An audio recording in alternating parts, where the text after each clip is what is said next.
we think of World War II in black and white. It's a distant time, a grainy newsreel. The faces are serious, the uniforms are dark, and the landscapes are shades of gray. But the war wasn't lived in black and white. It was lived in the vivid, messy, and sometimes beautiful colors of the real world. The sky over London during the Blitz was a terrifying orange. The jungles of the Pacific were a suffocating green. The blood was a stark, shocking red. What happens when we see it that way? When we strip away the monochrome filter, we strip away a layer of history. The people in the photos stop being figures and start being people. A soldier's tired eyes look just like the eyes of someone you know. A woman's floral dress in a victory parade reminds you of your grandmother. The conflict feels closer, it feels more real. Over 60 million people died. That number is so large it's hard to grasp. But a single color photo of one person, one family, one bombed out street can make you feel a fraction of that loss. How does color change our memory? And what does it force us to confront about a past we thought we knew? Number 25. What color was fear in a London basement? Imagine a photograph, not black and white, but in full color. A family is huddled in an Anderson shelter buried in their London garden. The curved steel walls sweat with condensation. A single kerosene lamp casts a sickly yellow glow. The father's face is pale, his knuckles white as he grips a newspaper. The mother holds a sleeping child wrapped in a faded pink blanket. Her eyes are wide, fixed on the ceiling. Above them, the world is exploding. The color shows the dirt under their fingernails. It shows the wear on their clothes. It makes their fear immediate. This was the reality of the Blitz. From September 7th, 1940, the German Luftwaffe bombed London for 57 consecutive nights. The campaign of bombing British cities continued until May 1941. It wasn't just a military campaign. It was psychological warfare. The goal was to break the spirit of the British people. Over 43,000 civilians were killed. In London alone, more than 1 million homes were destroyed or damaged. The writer George Orwell, in his diary from the period, described the sound of the bombs as a kind of punctuation to everyday life. People learned to distinguish the drone of different engines, the whistle of different bombs. The government tried to prepare. They distributed over 2.3 million of those Anderson shelters designed by William Patterson and Carl Minson. They were simple, corrugated iron structures you could assemble in your backyard. For those without gardens, there were public shelters, or the Morrison shelter, a steel cage you could keep indoors. But nothing could truly prepare you for the noise, the shaking ground, the knowledge that your home, your life, could be gone in an instant. The color in our imagined photo doesn't just show us what it looked like, it helps us feel what it felt like. The claustrophobic yellow light, the earthy brown of the dirt floor, the stark paleness of a face in the dark. It's the color of endurance. The writer Angus Calder documented this period in his book, The People's War, arguing that the shared experience of the Blitz, far from breaking morale, actually forged a new sense of national unity. People from different social classes were thrown together in shelters, facing the same existential threat.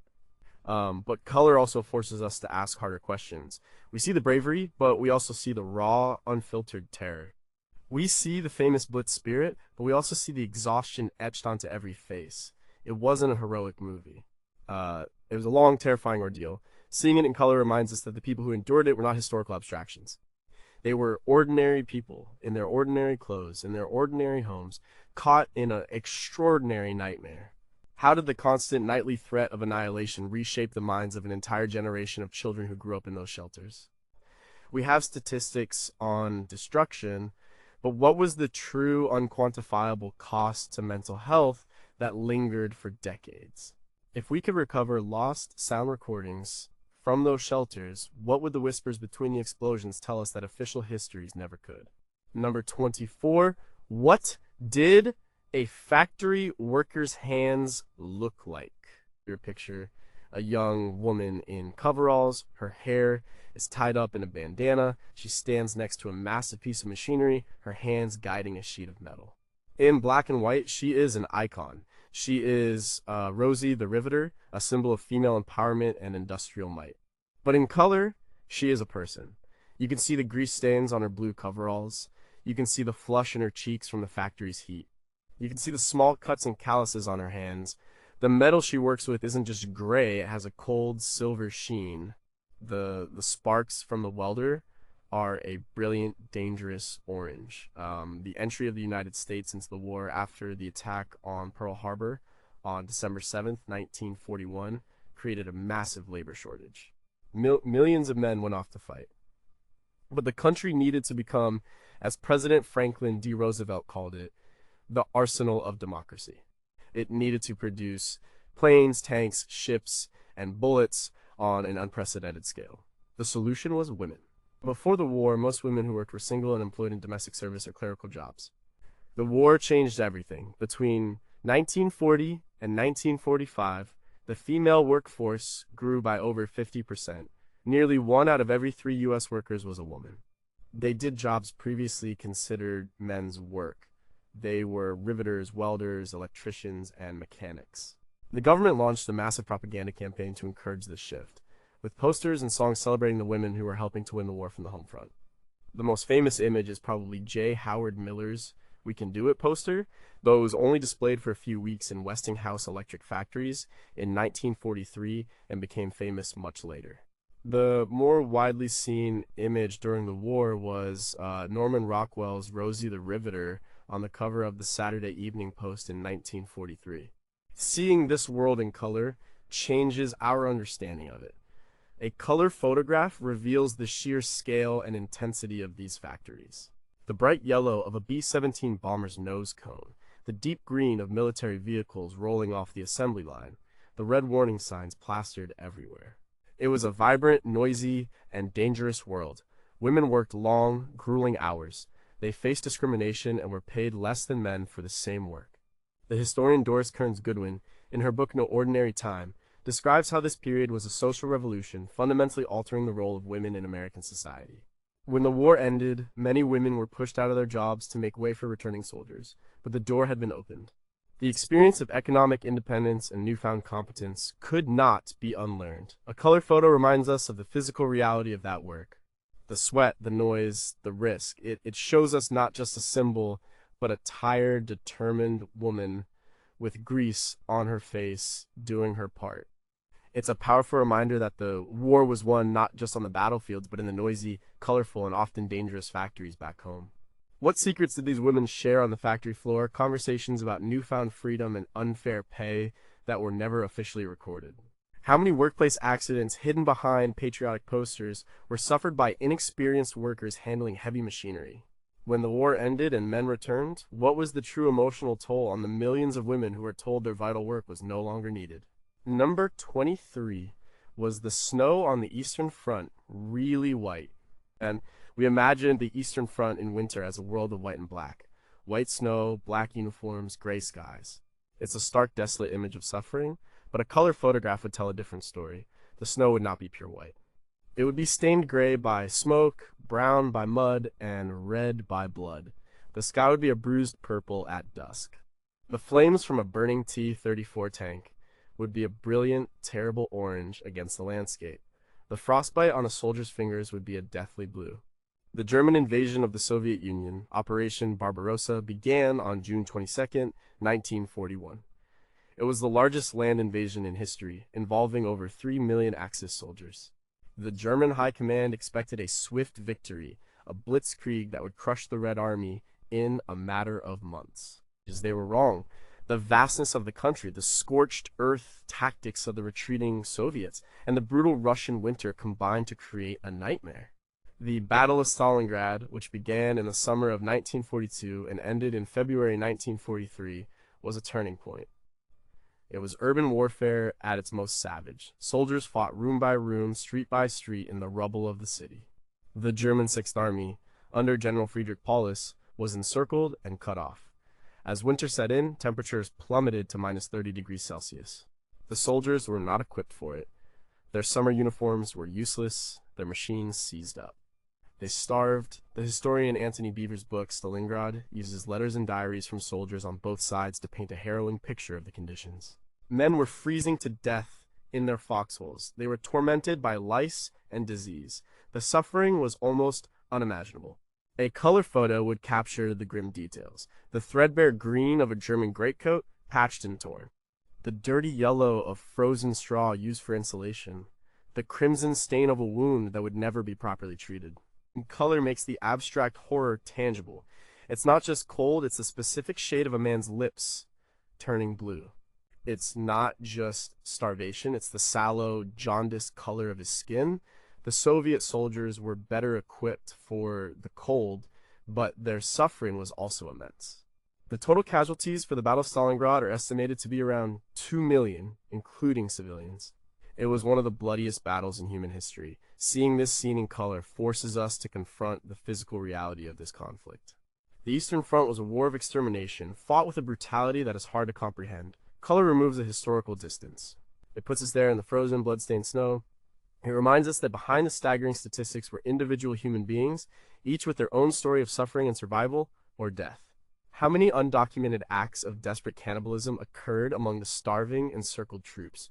What long-term psychological scars were left on the Soviet soldiers who had to fight in and clear the ruins of their own city, filled with the bodies of their neighbors? Beyond the official records of frostbite and combat wounds, what undiscovered diseases emerged from the unique, hellish conditions of filth, cold, and malnutrition in the Stalingrad pocket. Number 22. What shades of green was the jungle? Think of a color photo from the war in the Pacific. It's not set on a beach or a carrier deck. It's deep in the jungle of Guadalcanal or New Guinea. The first thing you notice is the green. It's not one green, but 100. The dark, waxy green of the broad leaves. The bright, almost neon green of the moss on the trees. The murky olive green of the stagnant water in a stream. Pushing through this wall of green are a few young men. Their uniforms are a darker green, stained with sweat and mud. Their faces are gaunt, their skin a sickly yellow green from malaria and exhaustion. The war against Japan was not just a naval war. It was a brutal ground war fought in some of the most inhospitable terrain on Earth. The island-hopping campaign, led by figures like General Douglas MacArthur and Admiral Chester Nimitz, involved taking key islands to use as bases for the eventual invasion of Japan. But taking those islands meant fighting a determined and entrenched enemy in a landscape that was itself a weapon. The jungles were thick, humid, and full of disease. Soldiers fought in constant, oppressive heat. Their uniforms rotted off their bodies. Leeches, scorpions, and giant centipedes were a constant misery. Malaria, dengue fever, and dysentery were as much a threat as the enemy. On Guadalcanal, the first major Allied offensive in the Pacific, which began in August 1942, American Marines suffered far more casualties from disease than from combat in the early months. The author James Jones, who fought on Guadalcanal, wrote about this world in his novel The Thin Red Line. He described the jungle as a living, breathing entity indifferent to human suffering. It was a place where men could get lost just a few yards from their own lines, where the enemy could be hiding anywhere, unseen in the dense foliage. A color photo brings this environment to life. You see the vibrant, deceptive beauty of the jungle, the bright red of a tropical flower growing next to a camouflaged machine gun nest, the iridescent blue of a butterfly flitting over a muddy foxhole. The color emphasizes the contrast between the natural world and the human conflict tearing it apart. It also highlights the physical toll on the soldiers, the angry red of infected insect bites, the pale, clammy look of a soldier in the grip of a malarial fever. The dark, dried blood on a hastily applied bandage. In black and white, the jungle is a shadowy backdrop. In color, it is an active participant in the war. Its suffocating greens and browns are the colors of a different kind of prison. It was a war of attrition, not just against the Japanese, but against nature itself. Seeing it in color helps us understand the sheer physical and mental endurance required to fight and survive in such a place. What undiscovered species of flora and fauna were driven to extinction by the constant shelling and defoliation of these isolated island ecosystems? How did the unique psychological stress of fighting an often invisible enemy in a claustrophobic jungle environment lead to undocumented forms of combat fatigue? Were there secret, unofficial truces between small units on both sides born out of a shared misery and a mutual hatred for the jungle itself? Number 21. How dark was it inside a U-boat? Imagine a color photograph taken inside a German U-boat on patrol in the Atlantic. The space is impossibly cramped. Pipes and valves cover every surface. The dominant color is a dull industrial gray, but it's broken by other shades. The bright red of a valve handle that must not be touched by mistake. The warm, brassy yellow of the dials and gauges. the greasy, black sheen on the diesel engines. A handful of men are crammed into the frame. Their faces are pale and unshaven, their skin having a waxy, unhealthy look from weeks without sunlight. The only natural light is the faint blue-green glow from a periscope eyepiece. The Battle of the Atlantic was the longest continuous military campaign of the war, running from 1939 to 1945. At its heart was the U-boat, the German submarine. These underwater predators hunted in wolf packs, trying to sever the Allied supply line from North America to Britain. For the sailors on the Allied convoys, the U-boats were a terrifying, unseen threat, but for the men inside the U-boats, life was a unique kind of hell. Typical Type 7 U-boat, the workhorse of the German Navy, had a crew of around 44 men. They lived for weeks, sometimes months, in a steel tube about 200 feet long. There was no privacy, the air was thick with the smell of diesel fumes, unwashed bodies, and cooking food. As condensation dripped from every surface, fresh water was strictly rationed, used for drinking, not washing. The historian Clay Blair Jr., in his comprehensive work, Hitler's U-Boat War, details the grueling routine. Long periods of intense boredom would be shattered by moments of sheer terror. The sudden ping of an Allied sonar, the explosion of a depth charge that would rattle the hull and knock out the lights. The pressure was immense, both literally and psychologically. A color photo would capture the claustrophobia and the tension.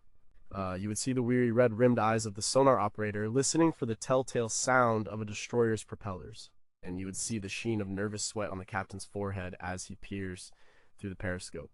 The colors would be muted, artificial, the harsh white light of the electric bulbs, the ominous red of the battle lighting. There were no windows to the outside world, only the instruments and the suffocating reality of the steel hull. The U-boat war was a high-stakes gamble. In the early years, men like Otto Kretschmer and Gunther Prien became celebrated aces. But as the Allies developed better anti-submarine technology like high-frequency direction finding, Huff Duff, and airborne radar, the tide turned. The hunters became the hunted. Of the approximately 40,000 men who served on German U-boats, around 30,000 never returned. It was one of the highest casualty rates of any branch of any military in the war. Seeing a color photo from inside one of these iron coffins reminds us of the human cost of this silent underwater war. What secret rituals or superstitions unique to the submarine service did crews invent to cope with the constant proximity to death? How did the complete lack of a natural day-night cycle for weeks on end affect the long-term neurological health of the survivors?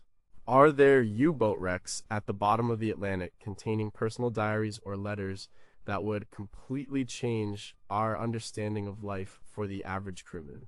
Number 20, what was the true color of propaganda? Look at a poster from the war. In color, its power is magnified. A British poster shows a burning city with the words, "Keep calm and carry on," in bold white letters against a stark red background.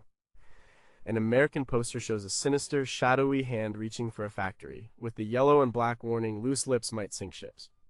A Soviet poster shows a heroic, red-clad female soldier urging people to fight for the motherland. The colors are not accidental.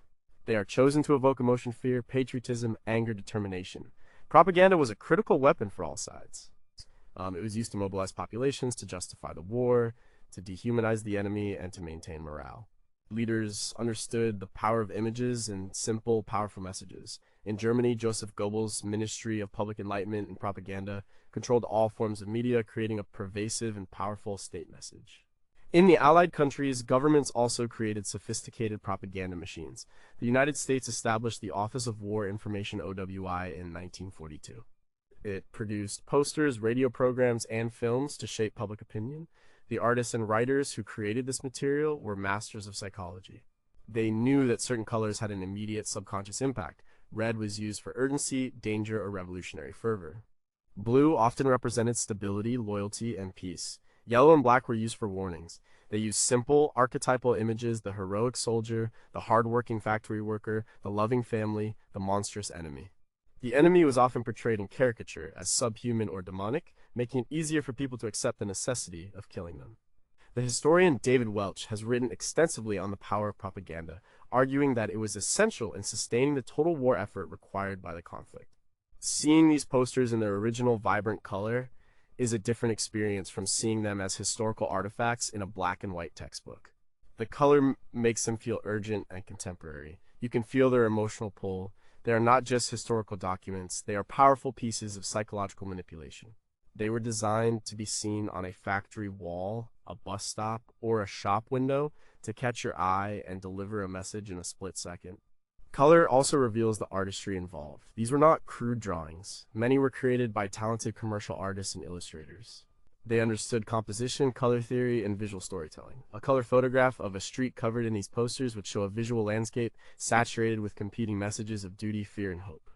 It's a reminder that the war was fought not just with bullets and bombs, but with ideas and images, all carefully colored to shape the hearts and minds of millions. Beyond the well-known posters, what black propaganda materials falsely claiming to be from the other side was created that was so effective, it has never been declassified. How many talented artists, forced to create dehumanizing images of the enemy, suffered private moral and psychological crises over their work? Are there caches of rejected propaganda designs that reveal what government censors deemed too frightening, too divisive, or simply too honest for public consumption? Number 19, could you see the stars from a blacked out city? Imagine a color photograph of a city street at night during the war. It's a city like New York or Los Angeles. The street is dark. The windows of the buildings are covered with thick black curtains. The streetlights are off. The only light comes from the cars, their headlights painted over so that only a tiny, dim slit of light can escape. But if you look up, the sky is breathtaking. Without the usual city lights, the Milky Way is a brilliant, shimmering band across the sky. The stars are sharper and more numerous than anyone living in the city had ever seen. The dominant colors are the deep, inky blue-black of the night sky and the diamond white of the stars. The blackout was a fundamental part of life on the home front, not just in cities under direct attack like London, but across the world. The fear was that any light from a city could help enemy bombers navigate to their targets. So, governments enforced strict blackout regulations. The air raid wardens would patrol the streets shouting, "Put that light out," if they saw even a sliver of light coming from a window. It changed the rhythm of life. People stumbled in the dark, social life was curtailed, and traffic accidents increased. But it had an unintended and profound side effect. For the first time in modern history, millions of city dwellers experienced a truly dark night sky. This was particularly true in the United States, which, aside from a few isolated incidents, was not subjected to aerial bombing. The blackouts, there were a precautionary measure, a show of national solidarity and preparedness. From the East Coast to the West Coast, cities went dark. The writer and naturalist Henry Besson once wrote, "Our fantastic civilization has fallen out of touch with many aspects of nature, and with none more completely than with night. The war, in a strange way, briefly reconnected people with the night." A color photo would capture this strange, beautiful paradox. The dark, fearful streets below, and the glorious, star-filled heavens above. It would show the deep velvet of the sky, a color most urbanites never see. It would show the subtle colors of the stars themselves, the faint blue of Rigel, the reddish tint of Betelgeuse. It would be a scene of profound peace and cosmic grandeur, existing right alongside the anxiety and tension of the war. People who lived through it remembered it. They spoke of seeing constellations for the first time, of feeling a sense of awe that was a strange counterpoint to the daily news of the war. Seeing this in color reminds us that even in a global conflict, life is filled with unexpected moments of beauty and wonder. The blackout was a symbol of fear and restriction, but it also provided a new perspective. It was a humbling experience to be confronted with the vastness of the universe at a time when the human world seemed to be tearing itself apart. It's a reminder that history is not just a series of grand events, but also a collection of small, personal experiences, like seeing the stars for the first time. Did astronomers in blacked-out cities make any significant celestial discoveries that were kept quiet for security reasons? How did the sudden, unprecedented view of the cosmos affect the religious or philosophical beliefs of ordinary people living in constant fear? Are there lost personal diaries from this period that describe the night sky in poetic detail, offering a completely different emotional record of the home front? Number 18, what did a soldier's face really look like after a battle? Picture this in full color, a close-up portrait of a young soldier. He's just come off the line after days of fighting. Maybe in the Ardennes during the Battle of the Bulge, or at Cassino in Italy. In black and white, his face is a mask of exhaustion. But in color, the details are devastating. His skin is pale, almost translucent, except for the dark, purple-black circles under his eyes. A multi-day growth of beard is a reddish-brown stubble on his jaw. There's a gash on his cheek, not heroic and bleeding, but already scabbing over in a dirty, dark crust. His eyes are bloodshot, and his lips have a faint bluish tint from the cold. This is the famous 1,000-yard stare, but in color, it's not a poetic concept, it's a medical condition. This is the look of combat exhaustion, what was then called shell shock, or battle fatigue. Today, we would call it acute stress reaction, or PSD. It's the physical and psychological result of prolonged exposure to the terror and stress of battle. The constant noise of artillery, the fear of death, the sight of comrades being killed or wounded, the lack of sleep, and the poor nutrition all combine to push the human mind and body to its breaking point. The military medical corps on all sides struggled to understand and treat this condition. In his book, The Soldier's Tale, the historian Samuel Hines explores the personal narratives of soldiers and shows how the experience of combat fundamentally changed them. It was a trauma that many could never fully describe or recover from. The color photograph uncovers the physical evidence of this trauma. The pallor of the skin is from adrenaline fatigue and poor circulation. The bloodshot eyes are from lack of sleep and the constant strain of watching for danger. The tremors in the hands, which you can't see but can imagine, are a result of a nervous system on overdrive. The legendary war photographer Robert Capa captured many iconic black and white images of the war. But if he had been shooting in color, would his photos of the D-Day landings or the Battle of the Bulge have been too much for the public to handle? Color makes it harder to look away. It makes the suffering more personal. The soldier in our imagined photo is not just a Ejai or a Tommy. He is a specific young man, with a specific skin tone, a specific eye color, whose body is showing the specific colorful signs of being pushed beyond its limits. Seeing the war in color, especially in these quiet, intimate moments after the fighting, forces us to confront the true human cost. It's not just about the dead and the wounded, it's about the invisible scars left on the millions who survived. The color in the soldier's face is a map of his experience, a testament to what he has endured. It's a portrait of survival, but it's also a portrait of profound and lasting damage. What were the unrecorded whispered confessions of soldiers to medics, revealing the true depth of their psychological breakdown? How did the different diets of various armies, the American with its K-rations, the German with its black bread, subtly alter the specific physiological symptoms of combat fatigue? Other lost medical files in military archives that detail experimental and perhaps unethical treatments used on soldiers suffering from shell shock. Number 17. What color was the sea at Dunkirk? Imagine a color photograph of the beach at Dunkirk in late May 1940. The sand is a pale, sickly yellow, pockmarked with bomb craters. The sea is not a heroic blue, it's a murky, gray-green, choppy and cold. A long line of British and French soldiers snakes across the beach and into the water. Their uniforms are a drab brown, soaked and heavy. They stand shoulder to shoulder, some waist deep, waiting. In the sky, a plume of thick, oily black smoke rises from the burning port city. The sky itself is a pale, indifferent gray. The only flashes of color are the terrifying orange bursts of explosions on the water and the red of the cross on a medical officer's armband. The evacuation of Dunkirk, codenamed Operation Dynamo, was not a victory. It was a miraculous escape from a catastrophic defeat. After the German army broke through the French lines, the British Expeditionary Force BEF and their French and Belgian allies were pushed back to the sea, trapped in a small pocket around the port of Dunkirk. The situation seemed hopeless. On May 26th, Winston Churchill, the new prime minister, authorized the evacuation. What followed was an extraordinary improvisation. While the Royal Navy organized the operation, a flotilla of little ships, fishing boats, yachts, lifeboats, and private pleasure craft sailed from England to help. Over 9 days, from May 26th to June 4th, 1940, this strange armada, under constant air attack, rescued 338,226 soldiers from the beaches. The historian Walter Lord, in his book The Miracle of Dunkirk, pieced together the story from the accounts of hundreds of participants. It was a story of chaos, fear, and incredible courage. The soldiers on the beach were strafed by German planes. They were shelled by artillery. They waited for days with little food or water.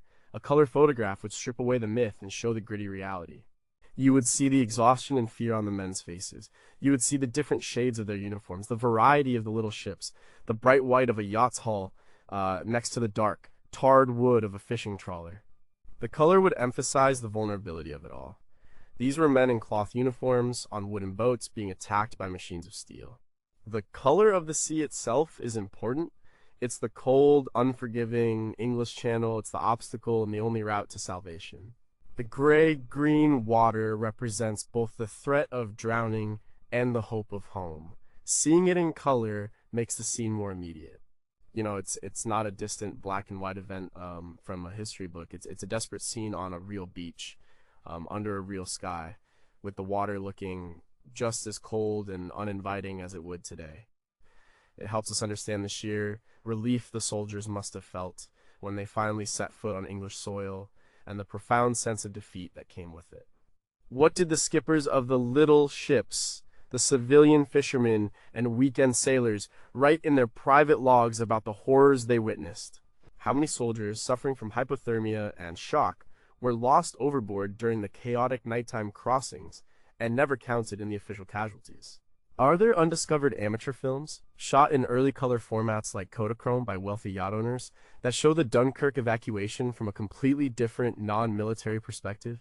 Number 16 was a pilot's sky always blue. We have a romantic image of fighter pilots in the Battle of Britain.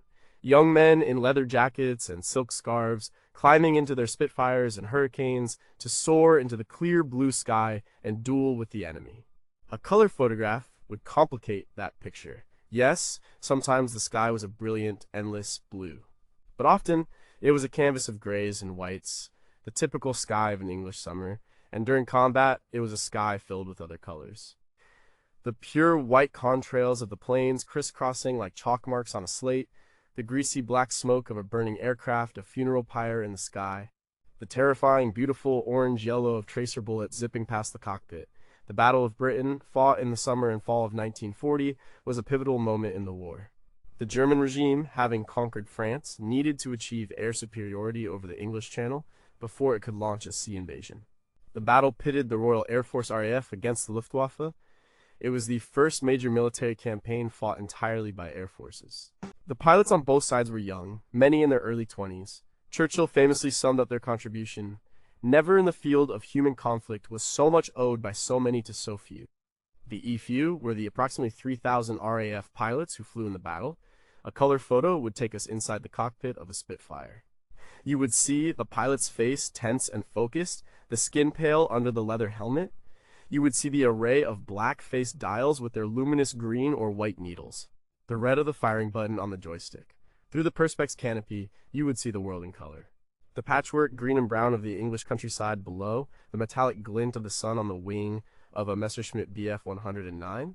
The historian Stephen Bungay, in his book The Most Dangerous Enemy, provides a detailed analysis of the battle, focusing on the strategies, technologies, and human factors.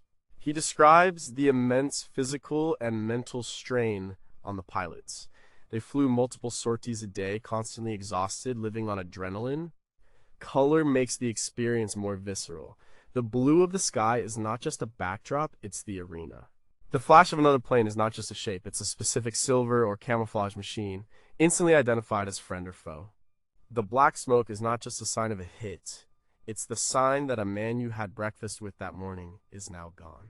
Color photography would show the details of the damage to the planes that made it back again. The jagged silver tears in the green and brown camouflage, the dark streaks of oil, the bright red of hydraulic fluid. The sky of the fighter pilot was a place of immense beauty and terrifying, sudden violence. Seeing it in color helps us to understand both aspects. It wasn't a clean, abstract chess game. It was a messy, three-dimensional fight for survival, painted in stark colors against the backdrop of the summer sky. What slang and dark humor, captured on now degraded radio recordings, did pilots use to cope with the extreme stress of aerial combat? How did the different fuel mixtures used by British and German planes create subtly different colors of smoke when an aircraft was hit, providing vital information to pilots in the chaos? Are there undiscovered color gun camera films that would offer a brutally realistic and deeply disturbing pilot's eye view of the air war? Number 15, what color was the sand in North Africa? Imagine the North African desert, not as a uniform beige, but in its true colors. The sand is not one color, but many. The pale, almost white sand of the Qatar Depression, the reddish-orange dunes of the deep desert, the rocky, tan-colored ground of the coastal plains. Against this landscape, the machines of war stand out. The British tanks, painted a pale stone or sand color.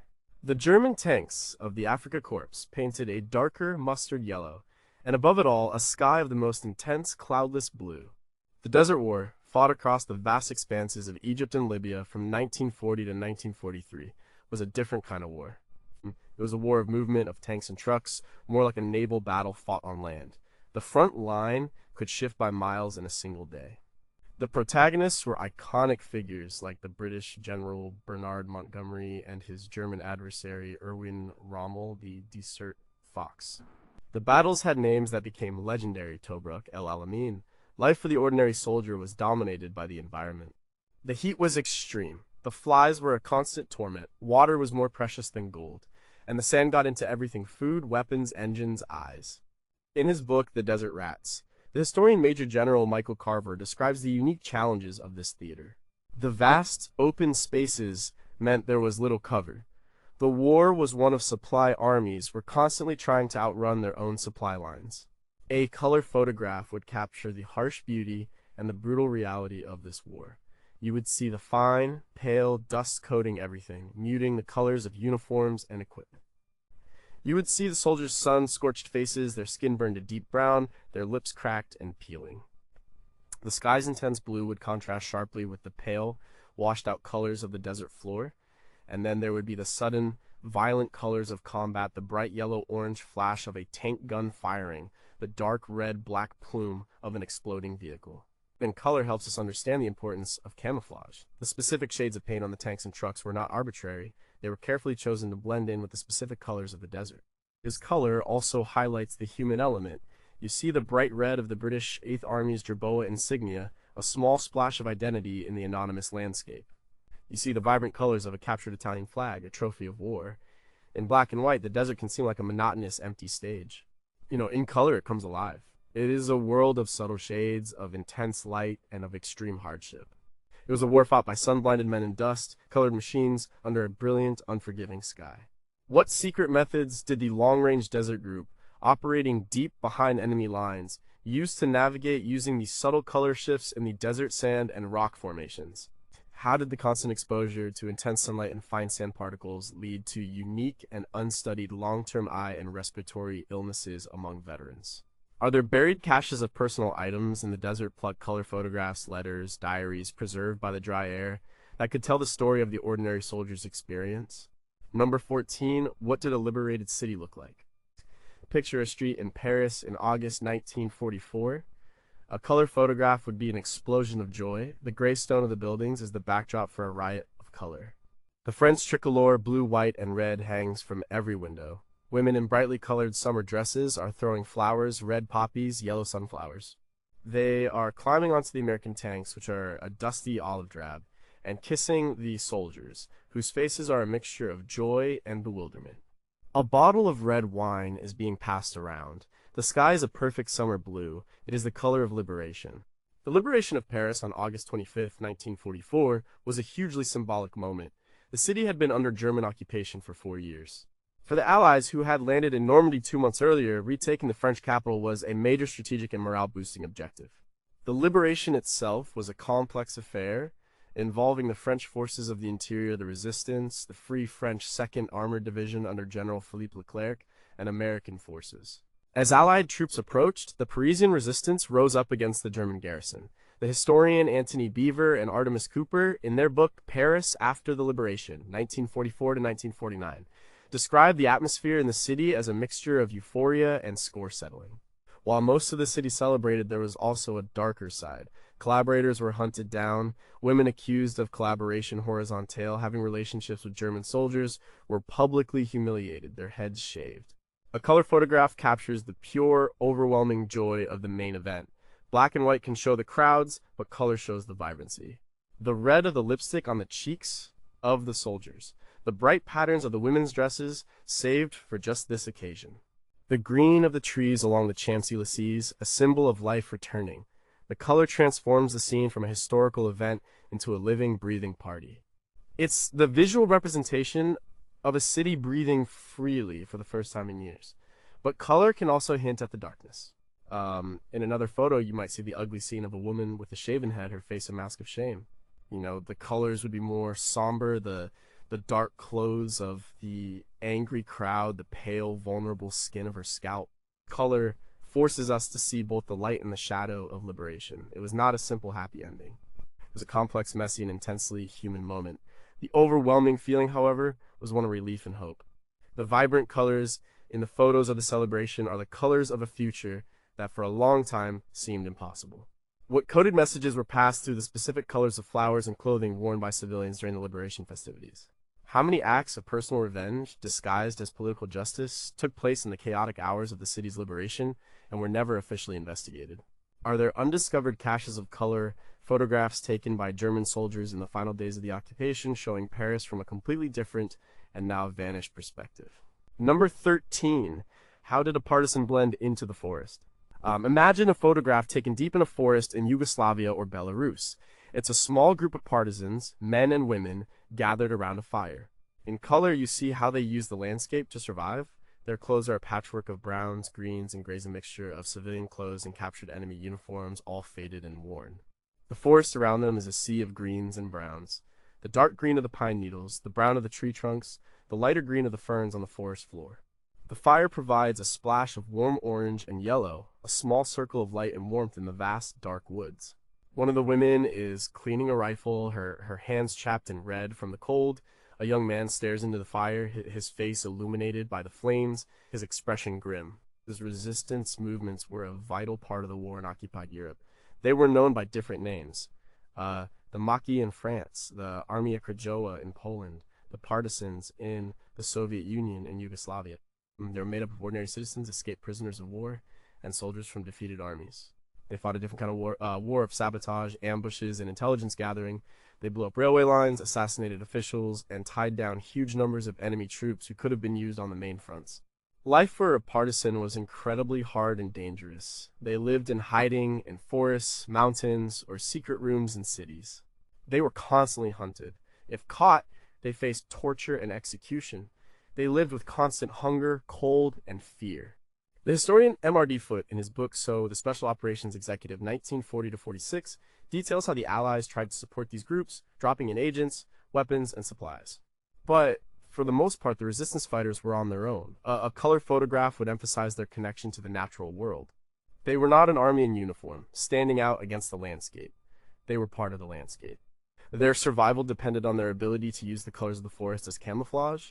The specific shade of brown on a jacket had to match the dead leaves on the ground. The green of a cap had to blend in with the foliage. Color shows us that this was not just a military struggle, but a struggle for survival in the wild. The photo would also show the human details. The bright red of a piece of embroidered cloth on a woman's blouse, a small reminder of her former life. The sickly pale color of a wounded man's skin, the deep, rich brown of the stew cooking over the fire, perhaps made from a squirrel or a foraged mushroom. Seeing them in color makes them seem less like mythical guerrilla fighters and more like what they were: determined, desperate people, using the colors of nature to fight for their freedom. What secret languages, based on the colors and arrangements of natural objects like stones and flowers, did partisan groups develop to communicate without being detected? How did the specific diet of wild plants and animals in different regions affect the health and combat effectiveness of resistance fighters in ways that were never medically studied? Do undiscovered mass graves in the forests of Eastern Europe hold the remains of entire partisan units that were wiped out, their stories completely lost to history? Number 12. What color was the flag on Iwo Jima? We all know the black and white photograph. 6 men straining to raise the American flag on a desolate, rocky mountain. It's one of the most famous images of the war, a symbol of courage and sacrifice. Now, imagine it in color. The sky is a hazy, smoke-filled gray. The ground is a uniform, gritty black, the volcanic sand of Iwo Jima. The men's uniforms are a faded, dirty olive green. And then there is the flag. The red, white, and blue are the only vibrant colors in the entire scene. They are a startling, dramatic splash of color against the monochrome landscape of death. The Battle of Iwo Jima, fought in February and March 1945, was one of the deadliest battles in the history of the U.S. Marine Corps. The small volcanic island was strategically important because its airfields could be used by American bombers. It was also one of the most heavily fortified places on Earth. The Japanese defenders, under General Tadamichi Kuribayashi, had built a vast network of underground tunnels and bunkers. They were determined to fight to the last man. The famous photograph was taken by Joe Rosenthal of the Associated Press on February 23, 1945, on top of Mount Suribachi. It actually depicts the second flag raising on the mountain that day. The first smaller flag was replaced with a larger one that could be seen by the troops all over the island. The photo became an instant sensation back home, winning a Pulitzer Prize and becoming the basis for the Marine Corps War Memorial. James Bradley, the son of one of the flag raisers, John Bradley, wrote about the battle and the story behind the photo in his book Flags of Our Fathers. And he revealed that the men in the photo did not see themselves as heroes, they were just soldiers doing their job. 3 of the 6 men in the photograph were killed in action on Iwo Jima in the days that followed. Seeing the image in color has a profound impact. In black and white, it is a sculptural, almost abstract composition. In color, it is a real event. The black sand looks sharp and hostile. The men's uniforms look dirty and worn. The flag itself becomes the focal point in a way that is even more powerful. The red and blue are a defiant statement of life and purpose in a place that was entirely devoted to death. The color emphasizes what the flag represented to the men fighting below, a symbol of hope, a sign that their sacrifice was not in vain.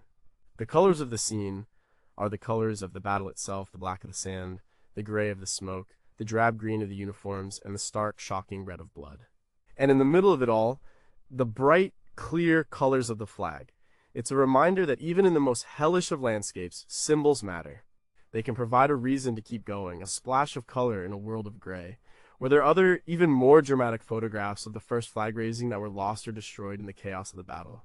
What did the Japanese soldiers, watching from their hidden positions, think when they saw the brightly colored flag go up, and did any of them record their reactions? Beyond its symbolic power, did the specific red dye used in the flag have a unique chemical signature that has degraded in a way that could tell us more about the atmospheric conditions on that day? Number 11. What did the inside of a bomber look like? Imagine being inside a B-17 Flying Fortress on a bombing run over Germany. A color photograph would reveal a world of cold metal and nervous energy. The interior of the fuselage is a dull green, the color of military machinery everywhere. Wires and cables in bright primary colors, red, yellow, blue, are bundled along the walls, a complex circulatory system for the giant machine. The 10-man crew are bundled in heavy, fleece-lined leather jackets, a rich brown color. Their faces are pale, covered by olive-green oxygen masks. Through the plexiglass nose cone, the sky is a brilliant, piercing blue. But it's a hostile blue, freezing cold at 25,000 feet. And it's dotted with terrifying little black puffs of smoke from anti-aircraft fire. The strategic bombing campaign against the German war machine was a central part of Allied strategy. Day after day, huge formations of American B-17s and B-24s, and by night, British Lancasters flew deep into enemy territory to attack factories, oil refineries, and cities. The crews of these bombers were among the most vulnerable combatants of the war. They flew in unpressurized, unheated aircraft in temperatures that could drop to 50 degrees below zero. They faced attack from enemy fighters and relentless anti-aircraft fire. The historian Donald L. Miller, in his book Masters of the Air, tells the story of the American 8th Air Force and the incredible bravery and terrifying losses of the bomber crews. A crewman's tour of duty was initially 25 missions. The odds of completing it were slim. The air war over Europe was a brutal war of attrition. On a single mission, like the Schweinfurt-Regensburg raid in 1943, the 8th Air Force lost 60 heavy bombers. That's 600 men. A color photo would capture the details of this life. The bright yellow of the Mae West life preservers, the dull brass of the .50 caliber machine gun shells, the vivid red of the blood from a wound, stark against the drab interior of the plane. Color would also show the beauty. The breathtaking sight of 100 bombers, silver in the sun, flying in perfect formation.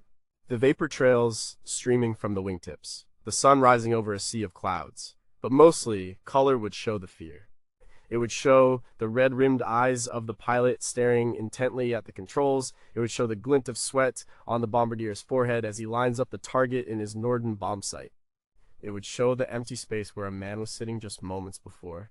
In black and white, it's a mechanical, distant kind of warfare. In color, it's personal. It's a group of very young men in a very cold, very dangerous metal box a long way from home. What undocumented modifications, using salvaged materials of various colors, did bomber crews make to their aircraft to improve their chances of survival? How did the constant low-frequency vibration of the engines affect the crew's perception of color and their long-term neurological health? Are there pristine, unfilmed canisters of color gun camera footage lying in the wreckage of undiscovered bombers at the bottom of the North Sea? Number 10. What colors were on a refugee's cart? Picture a road in France in 1940, or in Poland in 1944. A color photograph would show a river of humanity. It's a long, slow-moving column of refugees fleeing the fighting. They are pushing handcarts, riding bicycles, or simply walking. The dominant colors are the drab, earthy tones of their clothes: browns, grays, dark blues. But the carts and bundles are loaded with the colorful fragments of their abandoned lives. A bright blue baby blanket, a cherry red cooking pot, a child's doll with yellow yarn hair, a gilded picture frame, the painting long gone. These small splashes of color are heartbreaking. They are the last remnants of home. The war displaced more people than any conflict in history. Millions were forced to flee their homes by advancing armies, by bombing, or by government decree. They became refugees in their own countries, or they crossed borders to seek safety. After the war, the problem was even worse. Millions of displaced persons, or DPs, were stranded in camps across Europe. They were survivors of concentration camps, former forced laborers, and people whose homes and countries had ceased to exist. The historian Tara Zahra, in her book The Lost Children, writes about the immense challenge of reuniting families and repatriating millions of people after the war. For the refugees on the road, the journey was one of unimaginable hardship. They were hungry, tired, and terrified. They were vulnerable to attack from the air and from roving bands of soldiers. A color photograph would capture this desperation with painful clarity. Show the grime on people's faces, the ragged state of their clothes. It would show the raw red blisters on a person's feet. It would show the bewildered, frightened look in a child's eyes. The small, colorful possessions they carry are not just things. They are symbols of a life that has been shattered. The blue blanket was for a baby who may or may not have survived. The red pot cooked family meals in a kitchen that is now rubble. The yellow-haired doll belonged to a child who has seen too much. In black and white, these scenes of displacement can look like a uniform mass of suffering. Color individualizes the tragedy. You don't just see a crowd, you see a family. You see the specific, colorful objects they chose to save when they had to leave everything else behind. It forces you to ask, what would I have taken? The color connects us to their choices and their losses. It is the color of memory, the last link to a life that is gone forever. What secret systems of barter, using small, colorful, and easily concealed personal items, developed among refugees on the road? How did the visual shock of seeing their cities in ruins, the specific colors of their own shattered homes, contribute to the long-term psychological trauma of the displaced? Are there undiscovered diaries, written in the margins of colorful children's books, that contain the only surviving accounts of certain refugee journeys? Number 9. What did a kamikaze pilot see? Imagine a color photograph taken from the deck of an American aircraft carrier in the Pacific in 1945. The sea is a deep tropical blue. The sky is clear. In the distance, a small, dark shape is getting closer. It's a Japanese plane. As it gets nearer, you can see its colors, the dark green of its camouflage, the bright red circle of the hinomaru, or meatball, on its wings.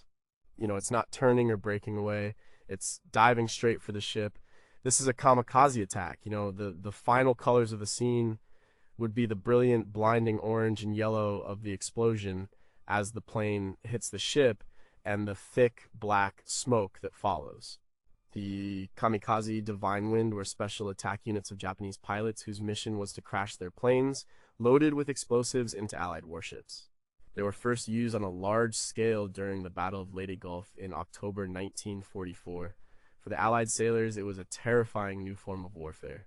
It was a weapon that could not be reasoned with or deterred. You could shoot at it, you could damage it, but unless you blew it out of the sky completely, it would keep coming. The pilots were often very young, motivated by a complex mixture of patriotism, duty, and pressure. The historian Emiko Onuki Tierney, in her book Kamikaze, Cherry Blossoms and Nationalisms, explores the cultural and historical context that produced these suicide missions. She argues that the pilots were not fanatics, but were victims of a military regime that glorified self-sacrifice. They wrote letters home, read poetry, and thought about their families. A color photograph of a pilot before his mission would be deeply poignant. You would see a young man, perhaps no more than 20 years old, in his brown flight suit. He might be wearing a hakimaki, a white headband, perhaps with a red rising sun on it. He might be holding a ceremonial kapaseke. The colors would be formal and somber. Seeing him in color makes him a real person, not just a faceless enemy in a black and white newsreel. It forces us to confront the human being inside the weapon. A color photo of the attack itself would capture the terrible beauty and the horror. The contrast between the blue of the sea and sky and the fiery orange of the explosion. The colors of the American ship, the haze gray of the hull, the dark gray of the flight deck, the bright yellow of the planes parked on it. The Kamikaze brought a new, terrifying color palette to the naval war. It was the color of a deliberate, calculated act of self-destruction, and for the sailors who faced it, it was the color of their worst nightmares. What were the last things these pilots saw, and did any of them have a last-second change of heart that has never been recorded? How did the U.S. Navy's damage control teams, who had to clean up after these attacks, mentally cope with the gruesome and colorful aftermath? Are there any surviving, undeveloped films from the cameras of kamikaze pilots, which were meant to document their final moments, lying in undiscovered wreckage at the bottom of the Pacific? Number 8. What color was victory in Europe? Picture a photograph of Times Square in New York City on VE Day, May 8, 1945. In color, the scene is an explosion of pure, unadulterated joy. The air is thick with confetti, a blizzard of white paper scraps against the blue sky, and the dark canyons of the skyscrapers. The crowd is a sea of people. The women are in brightly colored dresses, reds, blues, yellows. The sailors are in their crisp white or dark blue uniforms. The soldiers are in their olive drab or khaki. A sailor is famously kissing a nurse in a white uniform. The red lipstick is smeared everywhere. The colors are the colors of a nation letting go of 4 years of tension and anxiety. Victory in Europe Day marked the formal acceptance by the Allies of the German regime's unconditional surrender of its armed forces. The war in Europe was over. Celebrations erupted all over the world. In London, huge crowds gathered in Trafalgar Square and outside Buckingham Palace, where Winston Churchill and the royal family appeared on the balcony.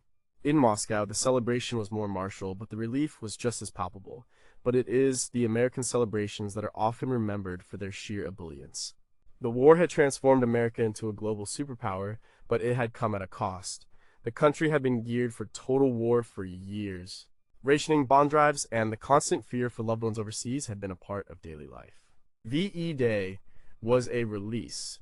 The famous photograph of the sailor kissing the nurse in Times Square, taken by Alfred Eisenstadt, perfectly captured the mood. In color, you see the scene in all its chaotic glory. The bright red of the Coca-Cola signs, the yellow of the taxis, the vibrant colors of the women's hats. Color photography allows us to share in the joy of that day. It makes the celebration feel immediate and real. You can almost hear the noise and feel the energy of the crowd. It's not a dusty, historical event. It's a massive street party. You see the individual faces in the crowd, the smiles, the tears of relief. The colors are bright and optimistic. They are the colors of peace. However, the war was not fully over. The fight against Japan was still raging in the Pacific. Even in the midst of the celebration, the newspapers, with their black headlines and color advertisements, would have reminded people of this. A color photo would capture this duality too. A soldier, smiling for the camera, but with a newspaper under his arm showing a map of the Pacific. It's a reminder that, even in moments of great joy, history is complicated. But for one day, the world was allowed to celebrate. And the colors of that celebration were dazzling. How many impromptu marriages, fueled by the ecstatic atmosphere of VE Day, ended in quiet annulments weeks later? What secret, coded messages were passed by intelligence agents using the colorful chaos of the celebrations as cover? Are there lost amateur color home movies of VE Day celebrations in small towns across the world that would offer a more intimate and perhaps more revealing picture of the day than the famous images from major cities? Number 7, how did they rebuild a city's soul? Imagine a color photograph of a German city like Dresden or Hamburg in 1946. The scene is one of almost total devastation. Piles of rubble, as high as hills, stretch as far as the eye can see.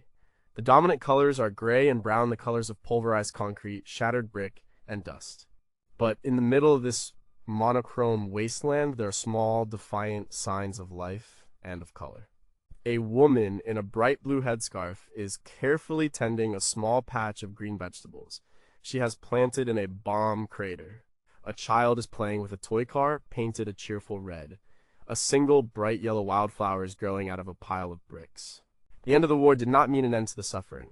Europe was in ruins, its cities were destroyed, its economies shattered, its people exhausted and traumatized. The Allied bombing campaigns and the final battles on the ground had reduced many of a continent's greatest cities to rubble. The task of rebuilding was monumental. It wasn't just about rebuilding structures, it was about rebuilding lives, communities, and hope. This period, immediately after the war, is often overlooked. The drama of the conflict is over, but the hard, slow work of recovery had just begun. People lived in the ruins of their former homes. They scavenged for food and fuel. They were the Trümmerfrauen, the rebel women, who began the enormous task of clearing the streets, brick by brick.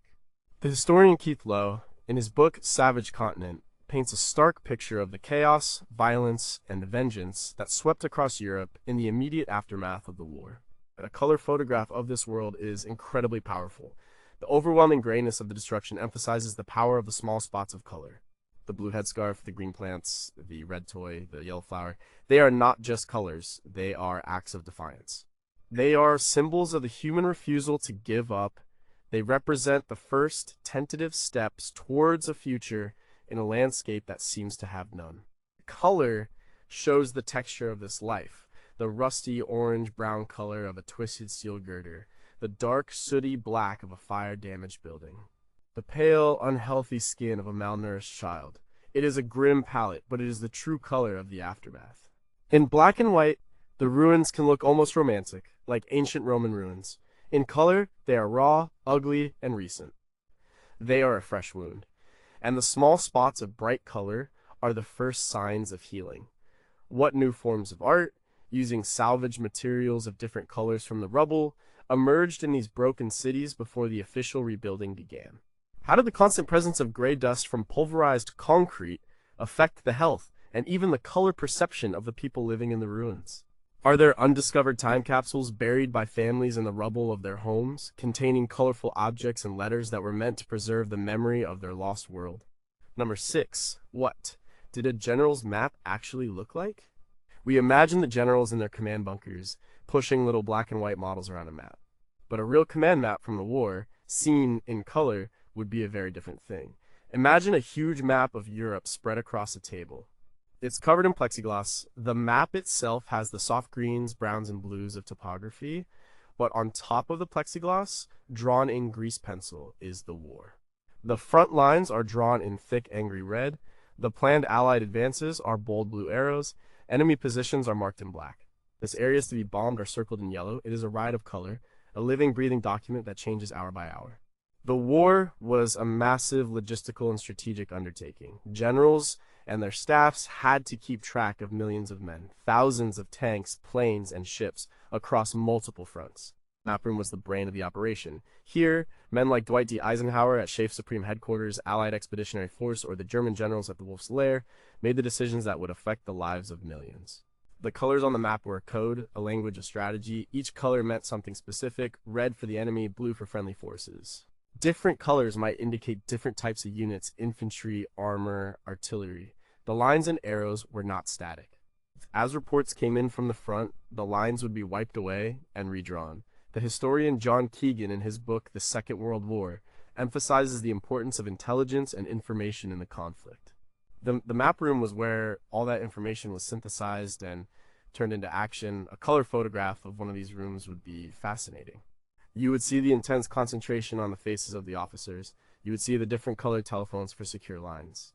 You would see the ashtrays overflowing. The colors on the map itself would tell a story: a big blue arrow pointing towards Normandy, a red circle tightening around the German 6th Army at Stalingrad, a yellow line showing the route of a supply convoy through U-boat-infested waters in the Atlantic.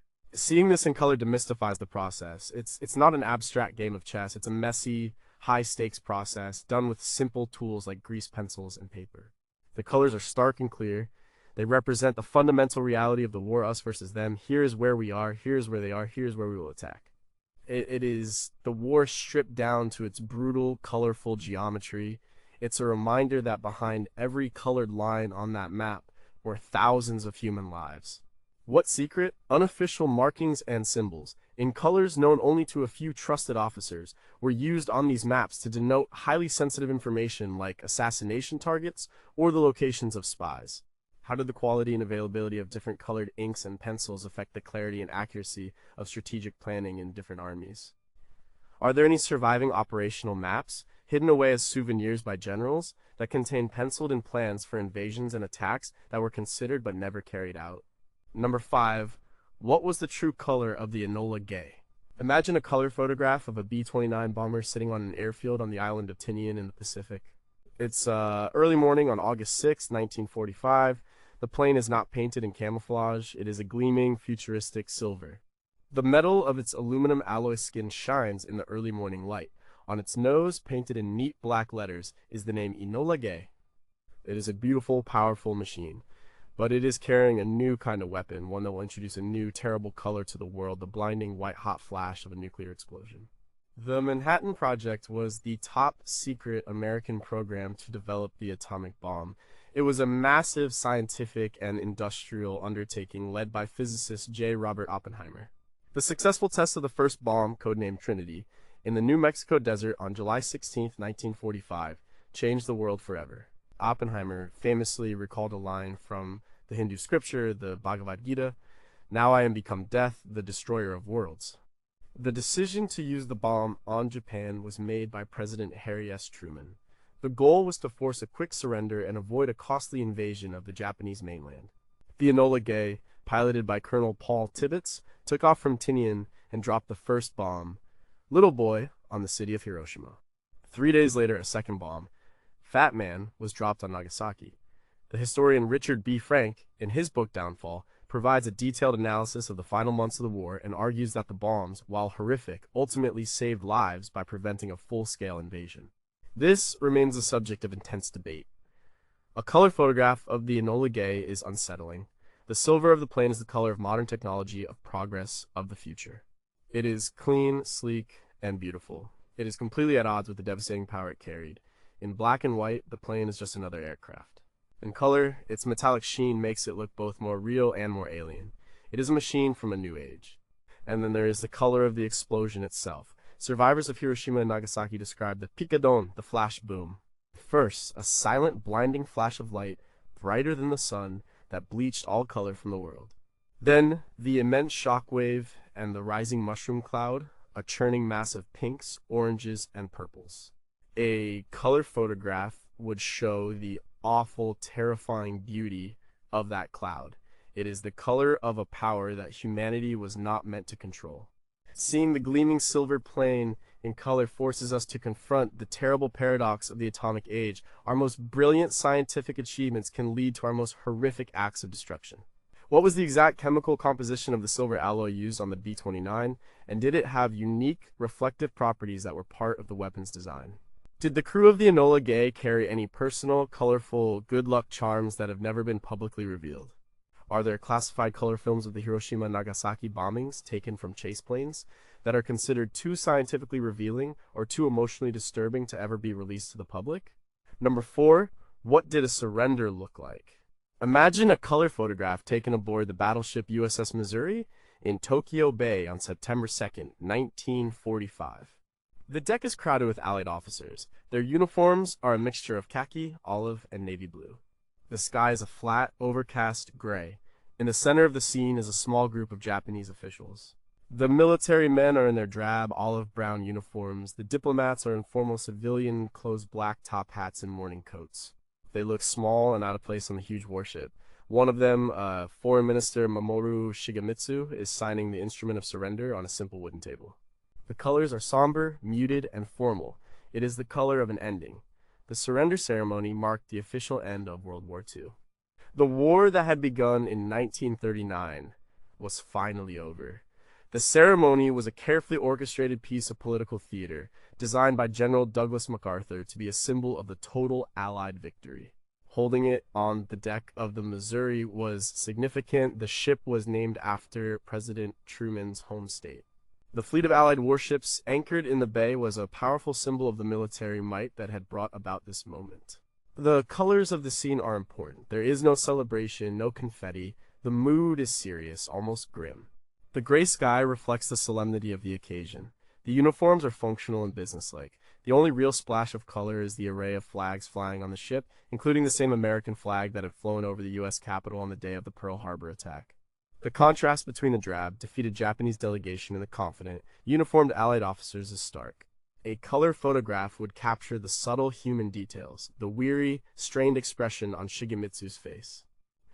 The hard, unsmiling faces of the Allied generals, MacArthur, Nimitz, and others, the sheer number of people crammed onto the deck, a visual representation of the global coalition that had fought the war.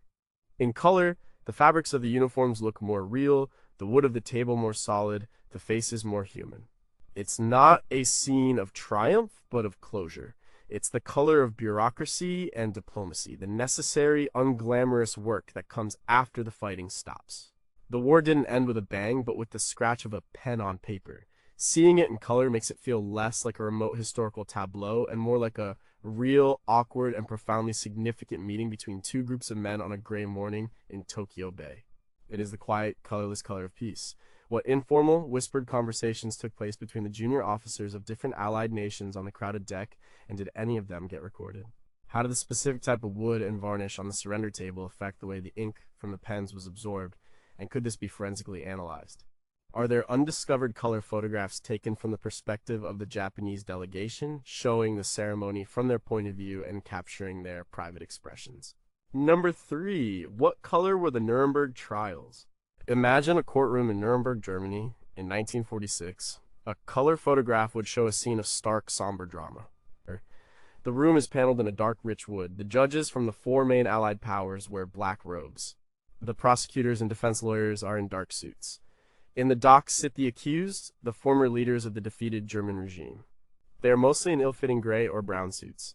The only real color in the room comes from the 4 large flags hanging behind the judge's bench, the red, white, and blue of the United States, Great Britain, and France, and the solid red with a gold hammer and sickle of the Soviet Union. The Nuremberg trials were a new kind of trial. For the first time in history, the leaders of a country were being held legally accountable for starting a war and for committing crimes against humanity. The main trial of 24 of the most important captured leaders was held before the International Military Tribunal. The chief prosecutor for the United States, Justice Robert H. Jackson, opened the trial with a famous speech. That 4 great nations, flushed with victory and stung with injury, stay the hand of vengeance and voluntarily submit their captive enemies to the judgment of the law is one of the most significant tributes that power has ever paid to reason. The trial was a landmark event establishing the principles that war of aggression is a crime and that individuals cannot hide behind orders from a superior to justify atrocities. The evidence presented was overwhelming, including thousands of documents and films that detailed the systematic horrors perpetrated by the regime. The historian Richard Overy, in his book Interrogations, uses the transcripts of the pre-trial interviews to provide a chilling insight into the minds of the men in the dock.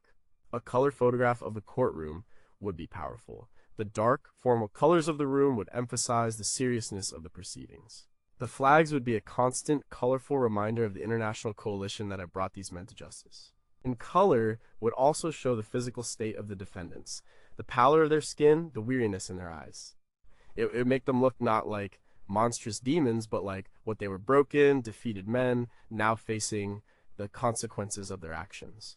The color would also highlight the technology in the room, the bulky headphones of the simultaneous translation system, a novelty at the time, the bright hot lights for the film cameras that were recording the proceedings for posterity.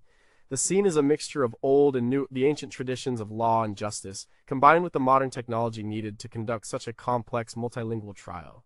It is the color of a new world order being forged, a world where even the most powerful could be held accountable. What doodles and notes, drawn in different colored inks, did the defendants make in the margins of their legal pads during the long hours of testimony?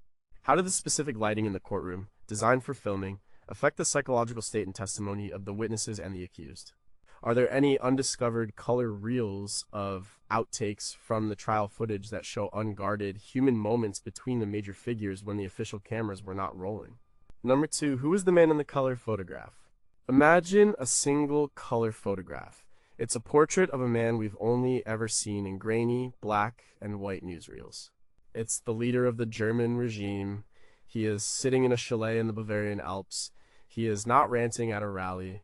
He is relaxed, smiling. He is wearing a simple gray jacket. His eyes, which we now see are a pale, washed-out blue, have a strangely blank look.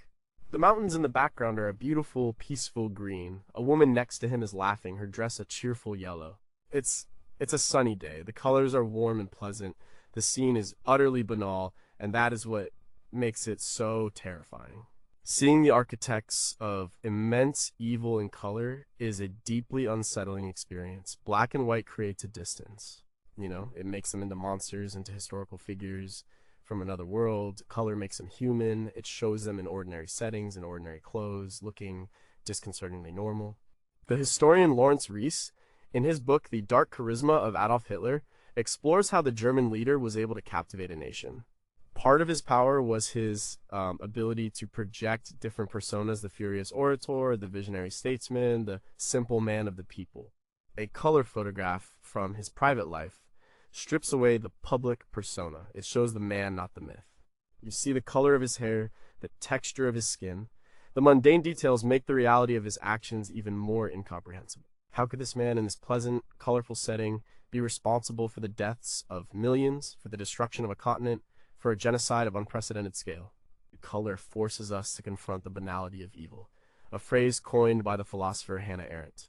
The people who perpetrate great crimes are not always drooling monsters. They are often ordinary people who make a series of terrible choices.